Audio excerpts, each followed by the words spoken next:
All right, we have continuing coverage now on Idaho's new law, which aims to lower prescription drug costs by regulating pharmacy benefit managers, or PBMs. Officials say the goal is to put money back into the pockets of pharmacies and patients. KREM 2's Regan Gallo traveled to Hayden today to talk to a local pharmacy chain about the status of the new law.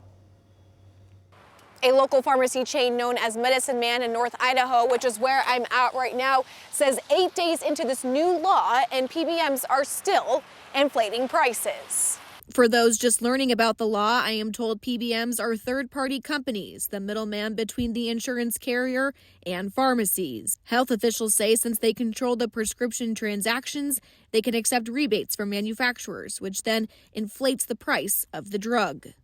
In a 2024 article from the Pharmaceutical Care Management Association, author Ike Brannon, who opposes the new legislation, says, constraining PBMs would neither reduce the amount of money health plans spend on prescription drugs nor improve health outcomes. In fact, some of the proposals being considered at the state level would directly increase costs and effectively reduce drug adherence, leading to predictable, costly, and negative health outcomes. But in North Idaho, co-owner of Medicine Man, Corey Kreider, says they are still seeing high prices even with the new law in effect. We did just a quick little sample of how much we lost, and it was $1,200 on name brand medications. And if you were to extrapolate that over a year, we're losing anywhere close to $100,000. And that $1,200, I am told, was just in one day. Kreider says these costs are the reason why so many pharmacists have been forced to close. Idaho's District 3 Representative Jordan Redmond, who has been leading the charge on this law,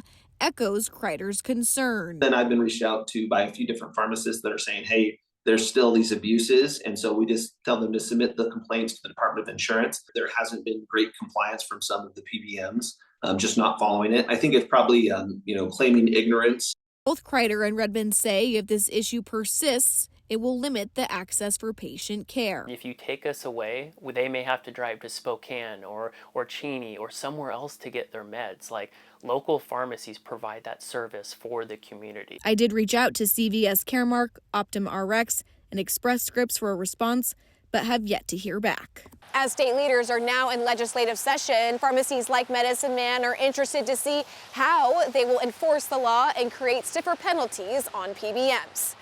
In Hayden, Regan Gallo, KREM 2 News.